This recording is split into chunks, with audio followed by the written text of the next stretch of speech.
Hello, everyone. Welcome back to another episode of Healed and Chilled. And today we have yet another awesome and amazing, wonderful special guest. And you guys know how I like to do it here. I like for the guest to have control of the narrative. So, if you would, in your own words, from your own point of view, can you please introduce yourself and we'll dive right into the interview? Okay. My name is Chris Light. I'm CEO and founder currently at E-Livestock Global. I'm a almost a Maryland native. I moved when I was 2 years old. I went to how we connected was I went to the University of Maryland for undergrad. My graduate school was in Massachusetts, so we won't go there. I've worked in technology for pretty much my entire career, from I don't want to say the early 90s. Yeah. A lot of it has been with international development. So it's been a focus on trying to find creative solutions, creative and simple solutions to other people's problems. And even some of the solutions have been used for problems that we have here in the US. So that's me. So, Absolutely. So, especially earlier on, what made you say, "Ooh, technology"? Because there's so many emerging industries that you could say, "Hey, I want to try this, I want to try that." So, why technology specifically? well, in the early 90s, my undergrad degrees were criminology, criminal justice, and French. So I could learn Okay. I learn languages. I have that skill. So if you can learn languages, programming isn't that far off because programming is a language. It's a series of languages. In the early 90s, I got job offers based on my major combination, but in the early 90s, there were so many opportunities in technology Hmm. that I just felt that if you had an aptitude, you could there were opportunities, and I kind of rode that all the way through the collapse of the internet bubble in the early 2000s. I have an because I have an aptitude for languages, which helped, but then I also have an aptitude for technology. So. Oh, wow. And something interesting. I was watching a interview or like it was like a really long podcast and there was a scientist and she also mentioned that if you're able to learn different languages, you can learn different programming languages. So I'm curious like how that was your experience and after talking to you beforehand, understanding you lived in so many different places, how did learning these different languages and all the different places that you lived in. You had quite a life. So how did that help you in technology and in programming and just in like learning different things in general? Yeah, I started in programming, but you don't last. If you're, I moved up into systems analysis and Mhm. then got into project management and then program management and then team leadership, all of that. So I didn't spend too much time programming. It was funny. It was the early days of the internet. You actually coded your own website. So I did learn Oh, wow. hypertext text markup language, and then it was interesting when and apparently Gen Z loves to hear about this, but apparently there was a problem called Y2K, and that we had to do a lot of technical review and analysis for that, and that was another way to go see other programming languages. I did not get back into COBOL or any of the mainframe languages, but we did understand how to use tools to do certain things. There was a concern that all these systems were going to crash. Absolutely. And it's funny when you say Y2K because in some of my gaming clubs with the students, like the theme is Y2K, but for them, they're like, oh, I have to find some older clothes to wear. And I'm like, wow, that's time is moving by pretty quickly. And so in lieu of that, can you tell us a little bit more about how you started your business? Like what problems did you see in the market? What gaps did you decide to close? Especially with technology, there's so many areas that you can target. How did you get started in your business and why? Yeah.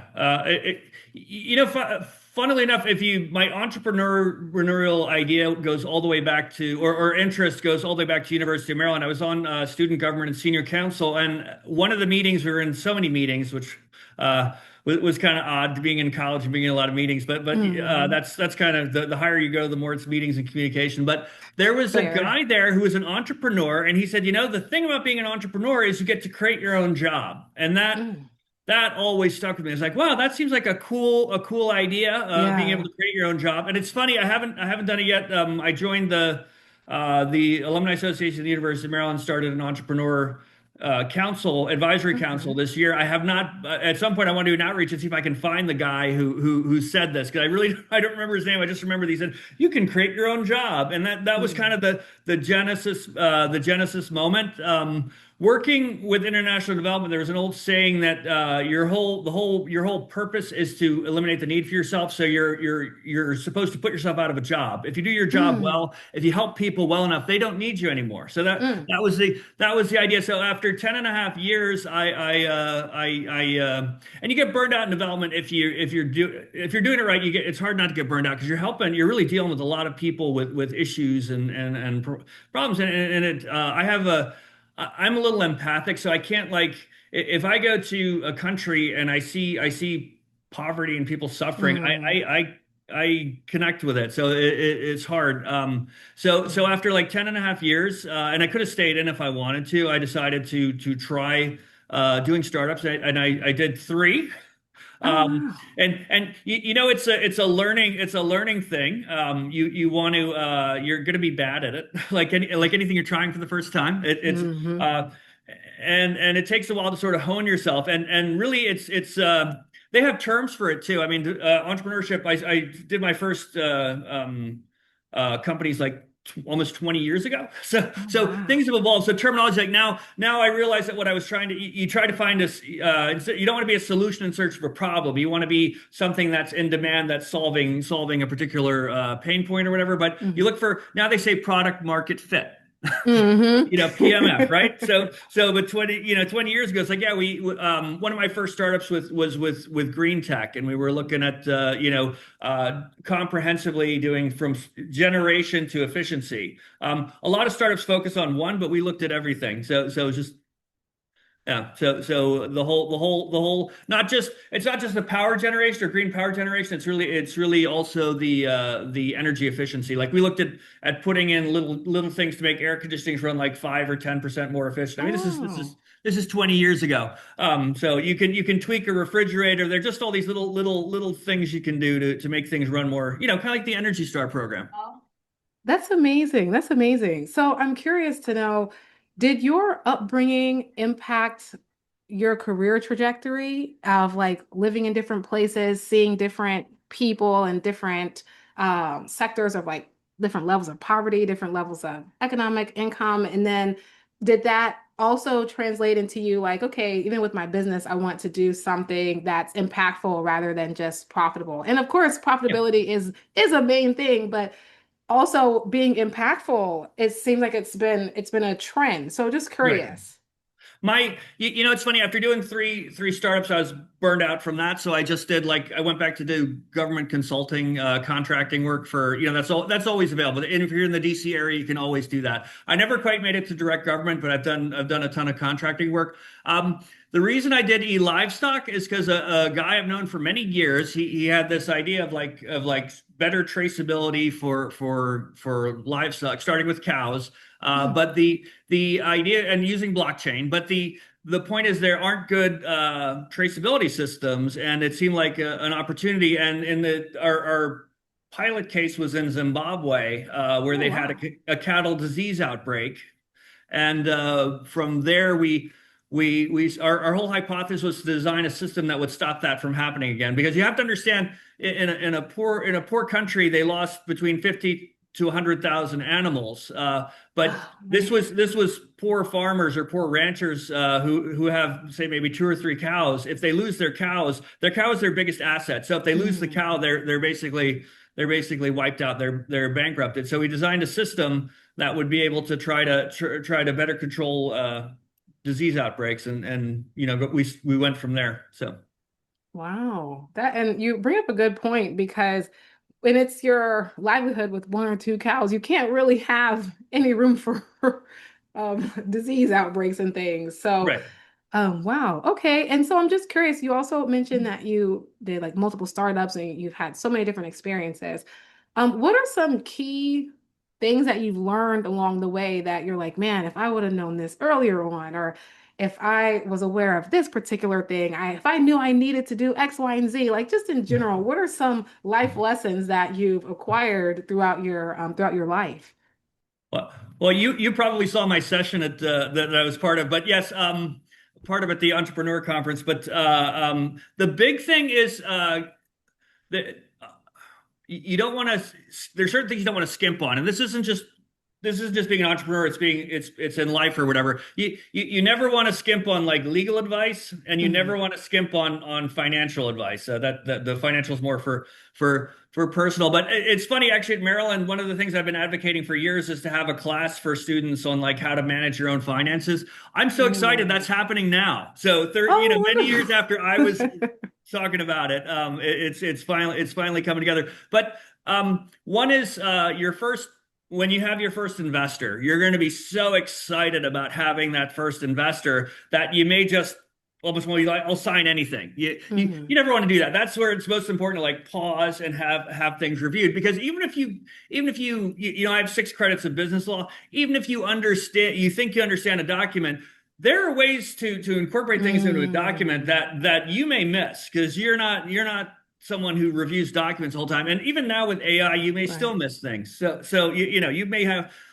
I do a mix of things. Now, if I have a contract, I might have AI take a look at it. But I still go back to my lawyer, and my lawyer would kill me if I didn't do this. If I signed something without him having to look at it. But yeah, most important is like legal, and then the second thing is the biggest problems I've had are like co-founders. Mm. You would be it may seem like everything's coming together nicely. We have a good relationship at E-Livestock. My co-founder is actually a rancher, so Oh, I wow. bring the tech. He brings the how to herd cattle or whatever, or how to wrangle the cattle or whatever. So Hmm. that's a nice fit. But your co-founder is really important. And if you saw the session, I said this. I said people get funny around money. So the last thing you want is when your company starts getting successful, that your co-founder suddenly gets greedy. Mm. And I've had personal experiences where as they say, people get funny around money. So once the money starts rolling and you think this is the time to, do what, but your co-founder may decide, oh no, this is the time I want to start buying a luxury vehicle or I want to start, Mm. the I think the third thing is the media always shows the lottery winner. So when you watch things like Shark Tank or whatever, they always highlight it looks like everything's successful and bada bing. I do a pitch deck. I do a 3 minute presentation. The check gets written and it's not that way. I mean, it's just good to remember that while the media may say, oh look, somebody won the lottery, there were millions of people who didn't every time. So Hmm. the same thing with being a founder. They may make it look easy, and the media makes it look easy. Yes. Uh, but but uh, but it's not. It's hard work. Yes, yes, yes, yes. And so if you can think of some, what are some early red flags when it comes to like a co-founder? Because a lot of times when something happens, you think in hindsight, man, I overlooked this small thing and now this person might be trying to like steal my business from me or do any number of things. So can you think of any like early red flags that you're like, if your co-founder or someone does X, Y, and Z, perhaps you should pause a little bit before moving forward. I wish it were that easy. I mean, you have to think. I mean, one is that you want to look at whether their skills are applicable just to the beginning. The big one that's a red flag is you just have to make sure how committed are they, and how are they going to go the distance. Mm, That's a big factor. What what is there's a friend of mine, Samson, and he always says the first 10 years of your overnight success. mm, You may plan to have things happen in 6 months, but you keep adding another 6 months, and it takes time. I was reading an article recently, and it was saying that a lot of startups fail just because the founders give up, and mm, there's a lot to that. There have been moments where I've been like, I don't know if we can keep going, but then I remember it's like, oh, if we stop, then yes, we're guaranteed not to keep going. But yeah. maybe if we hold on, we can go further. Yeah. And so for someone that's like earlier on in their journey or considering it, outside of like basic operations, what is challenging about entrepreneurship in your perspective? Is it the mindset, the like, oh, you got to keep going? Is it like what exactly is challenging? I think it's getting that first. I mean, the first customer is important, and then it's the follow-on customers, and then the other thing is you've gotta it's you've gotta figure out how to grow your business, and at what point you need to grow your company to match the Hmm. growth, and that's complicated. I would say if you're going to be it's funny if you follow what's going on with AI, they talk about the solopreneur. They're looking for a unicorn company that has like one founder. That's like the thing that's being tracked right now. But you have to wear a lot of hats when you're doing a startup because you're Hmm. going to have to be your own accountant. You're going to have to be a little bit your own lawyer. You're going to have to, there's just all these different things. You have to do your own. Our first partnership was with MasterCard, and it's a Okay. very the credit card processor. Hmm. They had for us to get the agreement signed with them. I had to write corporate policies on like cybersecurity, data protection. I mean, all Oh, sorts of wow. things. So I had to do that myself, or figure out how to contract it. But we were able to do that. I mean, we're lucky that MasterCard really wanted to work with us. Hmm. But yeah, it's how to manage the skill set and grow. So Absolutely. And I think also, like for me, once I started really focusing on growing my business, the things that I thought I was going to be doing are not the things that I am actually doing. So beforehand, I was like, oh, I got to make sure I'm on social media. And I just in my brain, that was like, I got to make the content. And now it's like, I got to be in the community. I got to be learning. I got to make the content too. But it's like much further down on the list of things that are important versus what actually matter, and then everything else in between. So you're right, especially starting out, you're wearing all the hats and you're doing all the things, and you have to learn how to do the things, and there's no excuses. Just because you don't know how to do it, it doesn't mean that it doesn't need to get done. So I'm curious if there's any characteristics that you've discovered with the different entrepreneurs that you've worked with that you may have um, taught in conferences and things. Are there any similar characteristics that someone should learn or acquire, like even if that's consistency or resilience that they might need to have, especially earlier on in their entrepreneurial journey?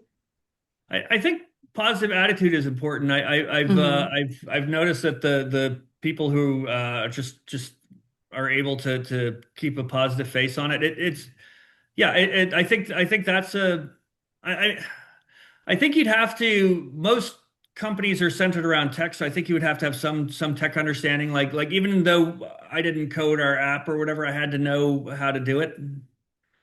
Hmm. Absolutely. And so, is there anything else also that you wanted to cover? Because we're coming up a little bit on the halfway-ish point. I still, of course, have more questions, but I just wanted to know, is there anything you wanted to highlight, discuss, or share that you haven't yet had the opportunity to? No, no, I think we've actually covered quite a bit of ground, and I have shared some good tips, hopefully. Yes, yes, you did. And so also like for working with you specifically, are there like because we like we said, like we with the internet, you never know who's going to hear this at some point. Are there some businesses that you're like, okay, I would like to work with them when it comes to the livestock things? Or at what point also would a business reach out? If let's say four of my cows have passed or four of my sheep are sick or something, like at what point should we reach out? Are we being proactive and like before we even get to that point we need you, or like what's the point? Yeah, yeah, I think we're interested in partnerships with I mean things that I'm doing with the state of Maryland right now are looking to for farms that we can partner with. One of the interesting areas that we've been looking at is sheep and solar, and that's dual Oh. use of agriculture land, and it's exciting for us because the The cows that are in Maryland are more on the dairy side, and there aren't that many dairy farm cows. Need, I think, more. They need more space than Hmm. you know. If you go to the middle part of the country, they'll you tend to see more sort of beef grazing or whatever. But there's more dairy up here. But we're excited. You know, we designed a system that works with goats and sheep and pigs. So our core system. We'd be interested in partnering around solar or you know, someone who's doing like sheep and solar. The sheep are used for grounds for maintenance around the solar arrays. You don't want to put a Oh, cow with a solar panel because generally because they're a bigger animal, they might actually harm your solar panels. oh Uh, wow. but sheep and actually one of the groups we're talking to, they do pigs as well. It's an interesting. Those are some of the discussions we're having in the state of Maryland. We've also had some discussions around. So our system looks at genetics around horses. So maybe Oh. we'll get into like Moneyball or something. No, I mean around how to track genetics and horses. It's the other thing is we've looked at we're looking at like what not just the animal but the what happens around the animal so we can track some of that kind of information. So we're probably going to use a micro influencer to it's really interesting. The average herd size for cows is like under 50 in the US, so it's very Oh tricky to go visit wow. all those locations. But yeah, it's surprising.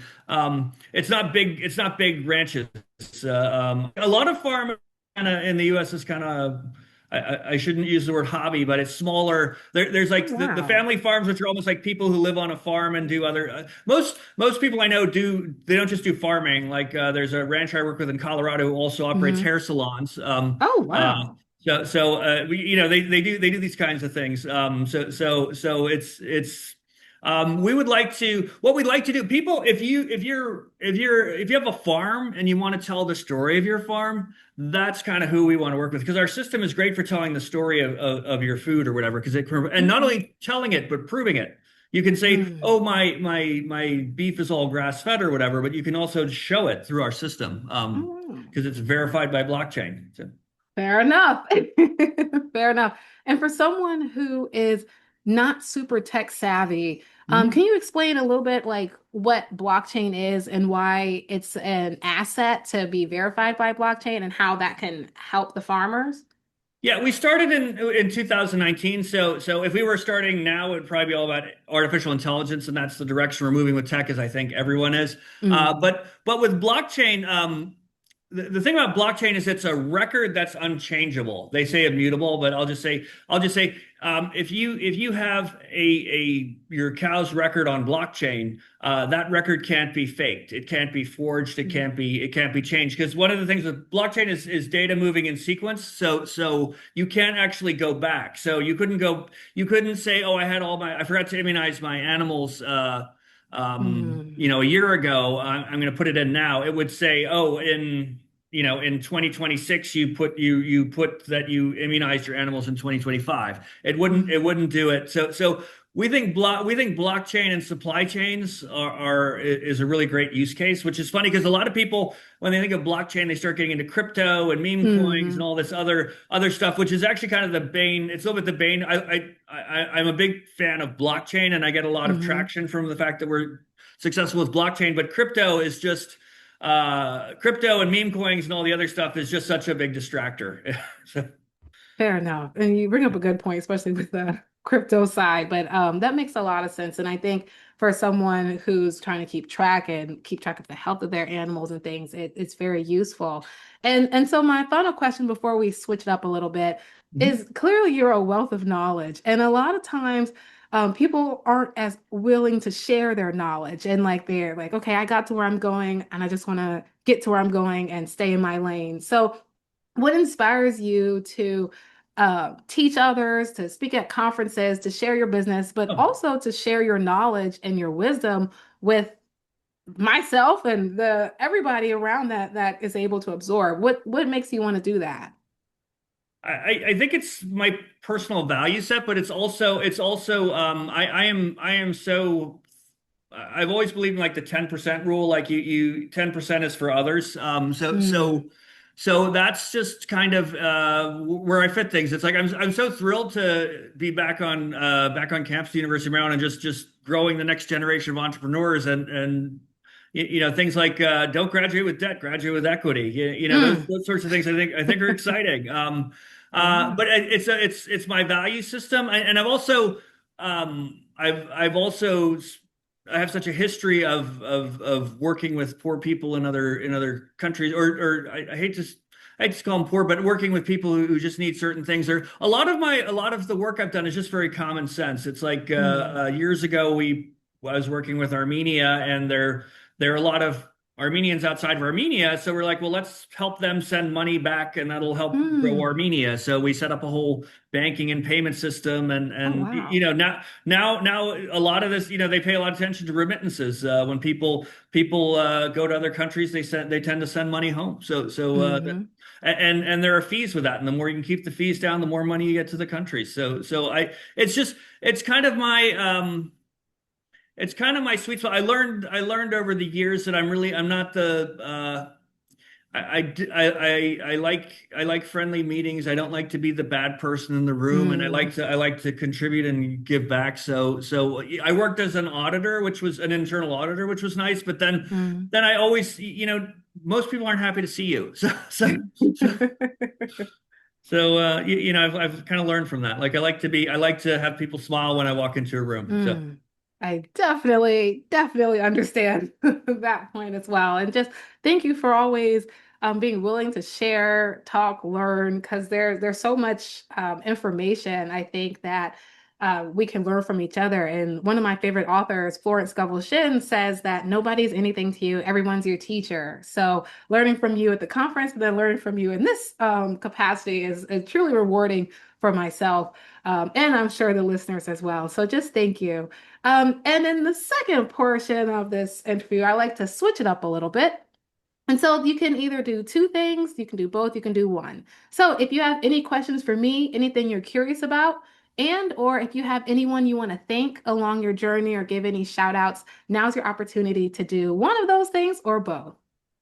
I've kind of been shouting out to the University of Maryland the whole time, but yeah, I'd love to hear a little bit more about yourself and how what you're working on or your history has resonated with the conversation we're having, and I find it I find I'll be honest, I find people fascinating. I mean, as you say, everyone's a teacher. That's correct, but I'm also I've also believe that everyone's got a story, and Mm. you know it's probably interesting. So we all have like different life histories. So can I kick it back over to you or? Yeah. Yeah, of course. All right. So, long story short, I also believe in helping the next generation of children and of young people and of leaders in general. And someone told me one time, everyone can't be a leader. And I'm like, I beg to differ. Everyone might not be an authority or be the manager or the boss, but everyone can be a leader of themselves and of their community. And so I want to inspire the next generation through gaming mainly for the younger children and so, like Roblox and Minecraft, and I teach them real life lessons through gaming because that's where they are anyway. And, people say, oh, put the game down. I'm like, okay, but they're still going to play anyway. So, let's find a way to teach them life skills. So, whether that's public speaking, leadership skills, social skills, which this generation could definitely use a little bit more of that, but in really safe spaces. So, I also do high touch coaching for 11th grade through college and for the younger ones as well. I just believe that because I'm a big sister, and when they say see something, say something, but then I feel like you should do something too. It's not enough just to see it and say it, but yeah, if we can do something to assist with the current climate, I think it's our job. So I've created a digital ecosystem where I meet children where they are, whether that's on YouTube. I have a series, I have workbooks because I've discovered through my gaming clubs and courses that literacy skills are lacking right now. So I'm like, okay, I see that that's something that children need help with. So let me make these books that are fun. And also, a lot of children in different communities, especially ones that are dealing with poverty, they think all I can be to get out is be a basketball player or a sports player or a entertainer, just literally be someone's entertainment. And the chances that you're going to be that are very, very, very slim. So I want to teach what people have done in the past in different cultures, and I use that through some of the dolls in my animated series as well, and create activity books so that they can learn what other people have done, but also do real activities like test to see how you can get like how much vitamin C is in a plant or like write a letter to yourself in the future. Because I was always a busybody as a child, and my mom used to give me a lot of books to try new things. And I have like family activities you can do as well because I think it takes a village to raise children. And so, again, I just saw that there was a gap. And it might sound morbid, but I believe that there's a war on childhood innocence. Everywhere you look, it's like, grow up too fast, do this, compromise yourself, do all these things that I think children, you should just, you're only a child for a certain amount of time. You should Yeah. be able to enjoy that because once the mail starts having your name on it, there's no going back. You're an adult forever. So long story, kind of mildly short. I just wanted to be a big sister in a virtual space. And so that's me. And I am actually the eldest sister. So I realize not everyone has access to a big sister or even a big sister who wants to pour into them and wants them to do great things. So I was like, how can I be a big sister to a lot of children? And so this podcast came because I'm like, okay, I'm doing stuff for the children, but their parents probably need a space to for positivity, a place to learn, a place for mentorship, and people at different levels of freedom, they might not have the time to go to conferences or even the money. They might not have the ability to go to brunches and things. So when I meet people that I think are interesting or fascinating and have stories and are willing to share, I'm like, I wonder if I can get them on my podcast and then I can share with other people who might not have the time or ability. So that's long story now, a little bit longer. That's me. That's very cool. I really enjoyed hearing that, and then it's interesting too. We've done a little work with gaming, with Oh, with okay. with our technology because one of the things is like how do you train people? But then the other thing with farming is that there's a generational issue. A Mm. lot of farmers are older and Mm. they're retiring, and their kids don't want to continue. But the problem is if everyone does that, there won't be any farms Ooh. anymore, and you can't eat you can't eat what subdivisions grow. It's just grass and houses. Mhm. That's kind of the alternative. So we actually have looked at I imagine we'll probably have a separate conversation Yes. about this, but yeah, we've looked at gaming a little bit just in terms of possibly training. And then the other way is we have people do like a course and then at the end they get like a coupon or yeah, for something or yeah, it's really we a lot of farming and ranching is lower tech with the older generation, but the Hmm. kids a kid today uses a cell phone, so that's a Yeah. tremendous opportunity. Yeah, I should also tell you too, we founded ourselves on being a very low cost system because our idea, and Mm. actually our basic system, doesn't require the person to be literate. They don't Oh, have to have wow. a phone, and our idea is we put the tech on the phone if they have it, but if not, they don't need it. But we wanted to be a low cost system that everyone can access. We didn't want price to be an obstacle. So Oh, so wow. so our system is based around a tag, but we basically for the price of a tag we give a tag and a system. So like Oh, wow. $2 gets you Oh, into our solution. Yeah. So well, that's definitely a good part to yeah. add for sure. Definitely a good part. Did you have any other questions or thanks or shout outs or anything? Question shout out. What do you think about AI? There's a good one. Um, So I have mixed feelings about AI. I like that it makes things faster. But I wish that there was more eco-friendly way of doing it. And then also, as someone who works with the children, I'm wondering long term how this could impact their critical thinking skills because and their ability and desire to research on their own. Because if there's somewhere where you can just get all the answers and it writes the paper and like what type of biases are you going to be um, facing and yeah. just absorbing because you're not looking it up for yourself. We don't know who is programming these systems and what their biases are, what they believe, how they feel about life, and if it's being influenced by here or there or anywhere, you know? So I'm wondering long term if the answers are all given to you by a specific source and you come to rely on that for everything, what happens? And then Yeah. also, I watch a lot of like sci-fi, and so what happens if your agent gets mad at you, you know, and it exposes your entire life or like what's already happened in some situations. So I just wonder again, for the children's sake, how is this going to impact their critical thinking skills and their desire to research things on their own, to figure out things on their own?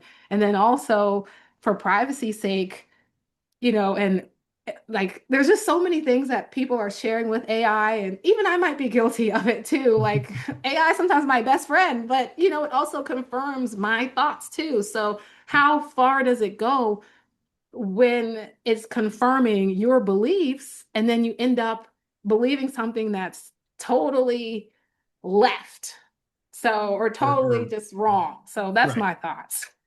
right. No, it's interesting, and actually, while you were talking, it reminded me.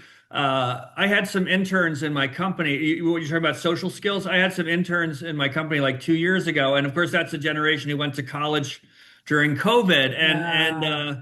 every meeting I had with them, we would it was still Zoom. Every meeting I had with them, they'd have their cameras off, and then I set up a meeting for them with somebody cool someone who has a startup dealing with gaming, and Okay. I was so happy that when they met with this person they turned their cameras on, and I said to them at the end, I said, you've got to be really, I said, you've got to think about an internship is an opportunity. Hmm. And you want to make a connection with a company and its people, because a lot of times, I mean, the data supports this. An internship can lead to a job, Yeah. but if you don't connect with the company nor the people, then that's what I wanted to remind them. So that was part of the feedback that I gave them at the end. And then the other, I mean, yeah, AI and what it's going to do to thinking is that's a we don't have the time to cover that today.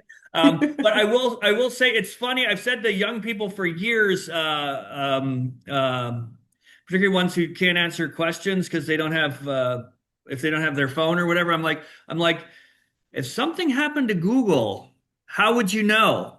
Yeah. Yeah. So yeah. Yeah, I know what it's funny. AI is I'm the Terminator movie generation, so I grew up on those. So we knew that the robots and these dystopian futures where the robots and AI kill you are actually a reality. And actually, Yeah. what is interesting is it is happening a little bit. I don't think people have thought about this. All these data centers that use all this electricity, and it's not just Yes. electricity, it's water. I joke that AI Yes. stands for additional infrastructure, but it's not the electricity and the water. What people aren't seeing is we are actually humanity is getting into competition already with AI, and that's where you have to be careful. What if AI determines, oh well, we need your electricity, we need your water, Yeah. And we don't need you. and that's how AI may kill you in different ways. It's the same thing like the I Oh, don't want to talk about the guy who killed the CEO, but he was the theory is that he was angry because AI is being used to deny care. So that's another way AI may be killing people. yeah. So it's not quite Schwarzenegger's not coming to get us, but the younger Schwarzenegger anyway. I don't know about not as worried about him now, but yeah, there are different ways that AI may be coming to kill us. You look at the yeah, you Yeah. look at the robot dogs that are starting to be rolled out. It's not just the mall Yeah. robots which roll around on their wheels. It's some pretty sophisticated stuff. So Yeah, so it's interesting, and even and I'll just say this quickly too, because I could also go down a rabbit hole. There's even AI psychosis happening now, where the AI is telling people like you are here to do X, Y, and Z. So it's your mission to dedicate your life to doing this. And we know that AI some usually like it affirms what we already believe. And so these people like there's this one guy I can't remember his name, but he went almost got arrested because of listening to AI. And now there's this other lady, I saw her on TikTok. Her boyfriend is an AI bot and he's mean. So I'm like, at least if he's gonna be an AI, he should be a nice boyfriend. But it just shows where we're going. And then to the point that you made also about with the your interns and things, some experiences you had. That's also why I started doing stuff for like college students and high schoolers, just because the world that they grew up in and the world that the people that are hiring them and things grew up in is totally different. And in order to survive and thrive in that world, you have to have some type of guide because it's very different when you're in school, even and you're on the laptop, you're on the phones, you're on the this, you're on the that. You don't have to show up. And sometimes teachers, I think, now are too lenient and too lax on certain things. So when they get out into the world, it's like, and this is like generation of participation trophies. Like we got awarded just for showing up and being there, not because you were the best or because you rose to the occasion. And long term, the effects of that are, well, I'm here, so that should be enough. And so we're seeing that, and I'm trying to help with the younger ones and then also shift the older ones too. Are you sure you're not Gen X? Because we're always like, oh yeah, Gen X is feral. So I did, this whole feral thing is new to me. But I did think about it. We were like latchkey kids, and we could go out and play till there wasn't the you hear about the overprotective parents now, and the Hmm. and yeah, and exactly, and the participation trophies or whatever. I mean, there was a lot wrong with where we grew up, the era we grew up in. Like Hmm. I think some of this there's been more progression in terms of bullying. There was a lot of bullying in Hmm. schools when I was growing up, and yeah, there just wasn't.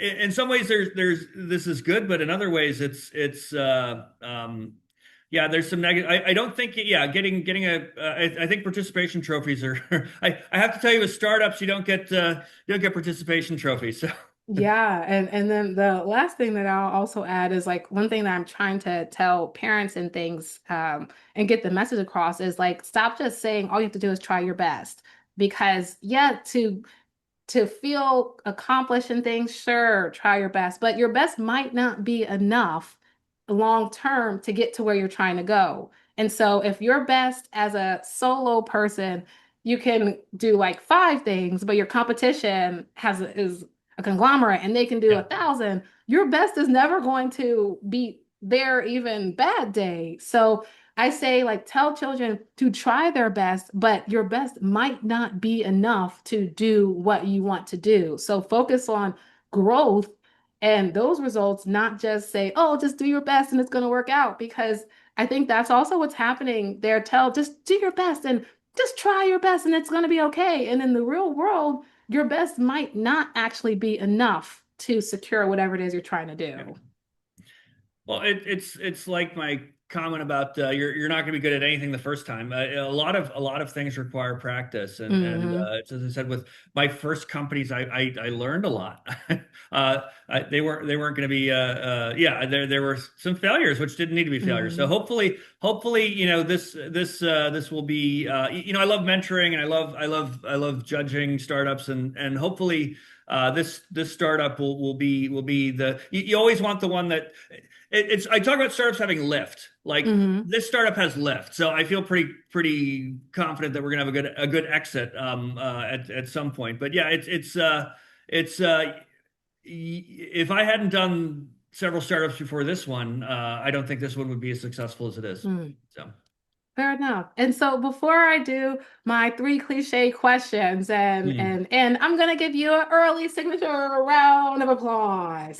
Just because this it is I like when sometimes when interviews start to feel more like conversations rather than like interviewing and question and things, just because I like it to flow. And I feel like we got into that stage. And so I'm just appreciative for your knowledge, your willingness to share, your willingness to come on even though I know you're busy, you got all these things happening, and you still are like, let's get this on the book. So I do really, really appreciate that. Before I ask my three cliche questions, because we are coming up on time, is there anything else that you wanted to share or think about or say before I begin our closeout? No, I'm good. All right, that's always the answer I'm hoping for, but sometimes I miss things. So In closing, I have three cliche questions that I like to ask everybody at the end. The first one is, if you can think of a time when you were younger and in a darker space, what's one piece of advice that you know now that you really wish you would have known back then? I think the power of positivity and just keep going. What is it? It's always darkest before dawn. If you Mm, that's really resonated because sometimes it'll feel like things are really negative or I was as you know my background was State Department or whatever. Growing up when I was in college, I was in the Middle East when Saddam Hussein went into Kuwait. So let me tell you, those are some dark days. But you know that stuff doesn't last forever. So mm, they're I'm tempted to say start quoting the Rocky movies. Nothing will hit you harder than life or whatever. But yeah, nobody's life is perfect. And mm. that's the other thing. Don't believe the media and don't believe social media because there's a whole Yes. there's a group I follow now of influencers behind the scenes or whatever. It just shows behind the beach scene there may be like just all the yeah nobody's life is perfect. So I think actually I made a comment. The university around asked for what advice would you give graduates, and I was like, keep calm, and then I was like, nobody's career, your career is probably not going to be a straight line. So Mm. I was talking with the School of Agriculture at Maryland, and the lady I was speaking with was like, oh, we'd love to have you on a panel because she's like, I looked at your work history, and we love people like you because it's all over the place. I'm like, Oh, yeah, wow. my That's career's a cool. zigzag, so That's sure, cool. Um, sure. that's awesome. I'm going to actually ask you a different question. I'm going to get to the two cliche, but I just feel like I should ask you because I feel like you would have a good one. Do you have any good book recommendations that someone should read? I just feel like I should ask you that. They're old. I think I read the book called Life 101. That was I feel like life doesn't come with a manual, so it's just helpful if you can read books like Life 101 and then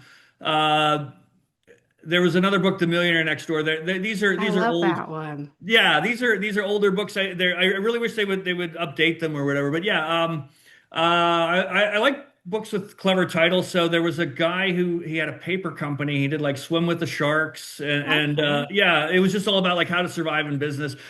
I find it's I it's interesting with all the different learning stuff. Like you can now do courses online and whatever. And I've really learned a lot about my learning skill. Like I'm very good with like an online course, especially when it's in like couple minute chunks, because when I can do it while I'm doing other stuff. But Hmm. it get to know yourself, I think is yeah. If you're feeling stressed, it might be that you may be, and hopefully it's not something that you have to permanently deal with, but you might be doing something that is just not who you are. And Mm. it's good to know yourself so that you can say, well, gosh, maybe I'm tempted to make a joke about skydiving, but if at first you don't succeed, maybe skydiving's not for you. The joke is you might be in an area, nothing wrong with pivoting. As I Mm. said, they love people, they love me on career panels because I'm like, yeah, I zigged, I zagged or whatever. So I've worked for different companies. I've worked in different areas, and what as I talked about earlier, what I've become good at, what I've come to understand is I like giving back, and I like Mm. contributing positively, and that's my sweet spot. That's where I'm at. Awesome, awesome. Okay, and then the second cliche question is the internet and the universe are very similar and they work in very mysterious ways. So we have no idea of knowing who will listen to this at some point. Is there any person, organization at group, excuse me, that you would really like to work with or speak at or do something with if they were to ever hear this interview? Person or group? Is that what, Mhm. Or company or anything like that. well, it's the kinds of people. One of the nice things about us is we do interesting stuff. Like we have like cows and elephants, and we have we get to I get to go. I'm trying to cut back on travel because not last year, but the year before, I did enough travel to go around the world twice, What? which Oh, which wow. which is great. But then at the same time, also an environmentalist. I know how much fuel that covered. But Fair. yeah, I'd like to if somebody uh, you want to know something? It's really funny. There's these charities out there who are like sponsor a cow or sponsor a goat or whatever, and it's so fun. I've had a number of meetings with them, and I've said, hey, our system, you could have, Betty, who's sending you $29 a month, everything's like $29 a month. If Betty's sending you $29 a month to sponsor a sheep, you could give her like access to the information about the actual animal. And Mm. I'm waiting for a charity to figure out what an advantage that would be. But it may also, not to be a little dark about it, or Machiavellian about it, but might be they don't want to provide that information because for whatever reason. Yeah, understood. There was a charity some years ago that was like saying sponsor a child, and then they had to walk it back because you actually weren't technically sponsoring that child. But people thought they were like sponsoring, they get a little thing in the mail and they thought they were sponsoring that child, but Mm. in fact they were sponsoring a child, So Okay, fair enough. So fair enough. maybe not too Sponsoring a much child, but transfer. not that child. But they thought they were, Wow. so. Okay. That's a little disingenuous, but I understand what you're saying as well. That's pretty crazy. All right. And in the last question, it's kind of the same thing, but a little bit different. If someone wants to work with you or Mhm. contact you, what's the best way to do that? And then if someone wants to keep up with what you're doing, what's the best way to do that? All right. Well, we're gonna be revamping our social media. One will be including TikTok, which I Okay. haven't done, but my co-founder wants to do, and that's fine. We're on the major platforms. I post a lot on LinkedIn. We're also on Instagram, Facebook, and Twitter because Twitter is still, or sorry, X, because X is still big Oh, in Zimbabwe. Uh, oh so wow. so yeah. I think that's the main one. My personal Facebook is I have animals, so it's all about if you want to follow, Oh. a blind dog and her brother. That's Copper and Penny. Oh. That's. But yeah, I think yeah. If you search e-livestock on LinkedIn, and I think you're gonna see we're gonna be putting more content out. A lot of my stuff is a little technical because. Unfortunately, I'm a blockchain expert, or fortunately, I'm a blockchain expert. So I can't knock blockchain. Blockchain took me to MIT and Princeton. Mm, fair I was enough. at Princeton last month. I was Oh invited up for wow. for a big event, so I got to go to Princeton. And life is fun too because the hotel where Princeton booked me. Do you know the Wienermobile? The hot dog that drives Oh, around. It's a uh-huh. Yeah, yeah, giant. Yeah, yeah. yeah, yeah. I was at the hotel, so I got pictures of myself with the Wienermobile while I was visiting Princeton. Oh wow. A once in a lifetime thing put all Yeah, together yeah, and yeah, very exactly. memorable. That's Yeah. very cool. All right, so I'm going to give you a final signature round of applause for your openness. I have to go around three times. Your openness, willingness to share, and giving back to the community, whether it's through your business, whether it's through your words, your encouragement, your wisdom, all the things. So, in closing, can you leave us off with any words of encouragement for the rest of this week? Don't be afraid to follow your dream. And if you haven't got there, have you tried everything, or have you at least said, I'm going to keep trying? So. Mm. Yes, yes, yes. All right. Thank you so, so much, Chris. This was an amazing conversation slash interview, which are always my favorites. Thank you so much for joining. Everyone that is listening, I know you got some grains of wisdom and knowledge. I know I sure did.